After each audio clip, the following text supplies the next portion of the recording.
ఫర్టిలిటీలో ఇక్కడ ప్రతి అడుగులో ఎక్స్పీరియన్స్ డాక్టర్స్ ఉంటారు. In the good hands of science. Mummy daddy అవ్వాలంటే ఓఎస్ఎస్ కి కాల్ చేయండి. ఉమ్మడి ఆంధ్రప్రదేశ్ రాజకీయాల్లోనే భూమా నాగిరెడ్డి, శోభా నాగిరెడ్డి కుటుంబం రాజకీయంగా పరిచయం అక్కర్లేని కుటుంబం. భూమా నాగిరెడ్డికి ఫ్యాక్షనిస్ట్ గా ముద్రుంది. ఫ్యాక్షన్ కు దూరంగా ఉండాలని భూమా నాగిరెడ్డి శాంతి యాత్ర కూడా చేశారు. టీడీపీలో భూమా కుటుంబానికి ప్రత్యేక స్థానం ఉంది. భూమా నాగిరెడ్డికి, శోభా నాగిరెడ్డికి చంద్రబాబు ప్రాధాన్యత ఇచ్చేవారు. టీడీపీ వివాదాల్లో పరిష్కారానికి కొన్ని సందర్భాల్లో శోభా నాగిరెడ్డిని పంపిన సందర్భాలు కూడా ఉన్నాయి. భూమా కుటుంబం ప్రజారాజ్యంలో చేరినా, వైసీపీలో చేరినా అక్కడ కూడా రాజకీయంగా ప్రాధాన్యతకు తక్కువేమీ లేదు. వైసీపీలో మహామహులు ఉన్న భూమా నాగిరెడ్డికి పీఎస్సీ చైర్మన్ పదవి ఇచ్చారు. 2014 ఎన్నికల సమయంలో రోడ్డు ప్రమాదంలో శోభా నాగిరెడ్డి మృతి చెందారు. ఆ తర్వాత భూమా అఖిల ఎమ్మెల్యేగా ఎన్నికయ్యారు. భూమా నాగిరెడ్డి, భూమా అఖిల వైసీపీ నుంచి టీడీపీలో చేరారు. 2017లో భూమా నాగిరెడ్డికి మంత్రి పదవి ఇవ్వాలనుకున్న సమయంలో ఆయన గుండెపోటుతో మృతి చెందారు. ఆ తర్వాత భూమా అఖిలకు టీడీపీ అధిష్టానం మంత్రి పదవి ఇచ్చింది. ఆ తర్వాత ఆ కుటుంబాన్ని వరుసగా రాజకీయ, వ్యక్తిగత ఆస్తుల వివాదాలు చుట్టుముట్టాయి. తాజాగా సినీ నటుడు మోహన్ బాబు కుటుంబంలో వివాదం తారాస్థాయికి చేరింది. ఈ నేపథ్యంలో భూమా మౌనికపై మోహన్ బాబు చేసిన వ్యాఖ్యలు మరోసారి భూమా కుటుంబంపై చర్చకు తెరతీశాయి.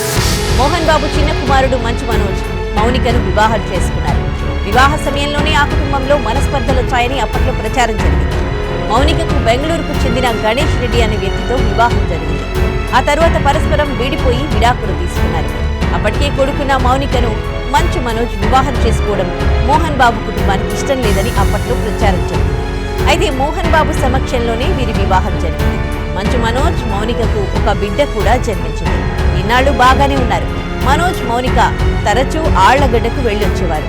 మోహన్ బాబు కుటుంబంలోనూ వివాదాలు చెలరేగాయి. మౌనిక మాటలు విని ఇలా ప్రవర్తిస్తున్నామని తన కొడుకు మనోజ్ను ఉద్దేశించి మోహన్ బాబు ఆడియో విడుదల చేశారు. మౌనిక ప్రవర్తన పైన ఆయన వ్యాఖ్యలు చేశారు. దీంతో మోహన్ బాబు కుటుంబ వివాదంలో మౌనికను కూడా లాగినట్లయింది. నంద్యాల జిల్లాలో కీలకంగా ఉన్న భూమా అఖిలను ఇప్పటికే అనేక వివాదాలు చుట్టుముట్టాయి. రాజకీయ వివాదాలు సరే, వ్యక్తిగతంగా వివాదాలు కూడా ఉన్నాయి. ఈ నేపథ్యంలోనే మౌనిక అంశం తెరపైకి రావడం మరోసారి చర్చకు దారితీసింది. భూమా కుటుంబానికి ఒకప్పుడు అత్యంత సన్నిహితంగా ఉన్న ఏవి సుబ్బారెడ్డితో ఆస్తులకు సంబంధించిన వివాదం ఉంది. ఏవి సుబ్బారెడ్డి హత్యకు కుట్ర పన్నారని కడప పోలీసులు హైదరాబాద్లో కుట్ర భగ్నం చేసినట్టు కేసు నమోదైంది. ఆ కేసులో భూమా అఖిలను, భర్త భార్గవరావును అరెస్ట్ చేయాలని ఏవి సుబ్బారెడ్డి పలు సందర్భాల్లో డిమాండ్ చేశారు కూడా. ఆ కేసు ఇంకా విచారణలో ఉంది. హైదరాబాద్లో ఓ వ్యాపారి ప్రవీణ్ కుమార్ కిడ్నాప్ వ్యవహారం తెలుగు రాష్ట్రాల్లో దుమారం రేపింది. భూమా అఖిల, భర్త భార్గవరావు, సోదరుడు భూమా విఖ్యాత్ రెడ్డిపై కిడ్నాప్ కు సూత్రధారులు అంటూ కేసు నమోదైంది. హైదరాబాద్లో భూ వివాదం ఉంది. భూమా విఖ్యాత్ మైనర్ గా ఉండగా తల్లిదండ్రులు భూమి విక్రయించారని కోర్టులో వివాదం నడుస్తోంది. భూమా అఖిల కజిన్ భూమా కిషోర్ రెడ్డి విభేదించి బీజేపీలో చేరారు. ఆ తర్వాత వైసీపీ కండువా కప్పుకున్నారు. తరచూ వారిద్దరి మధ్య మాటల యుద్ధం జరుగుతూనే ఉంటుంది. నంద్యాల జిల్లాలో రాజకీయంగా ఎప్పుడూ రాజకీయ వివాదాలు జరుగుతూనే ఉంటాయి.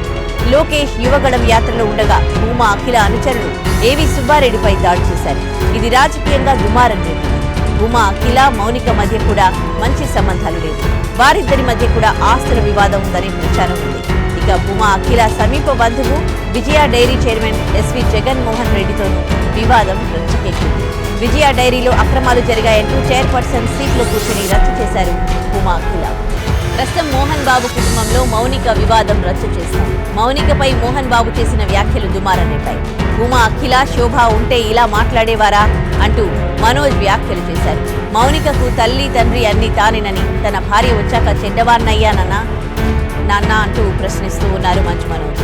మొత్తం మీద భూమా అఖిల ఇప్పటికే వివాదాలు చిక్కుకోగా ఇప్పుడు మౌనిక కూడా వివాదాస్పదం.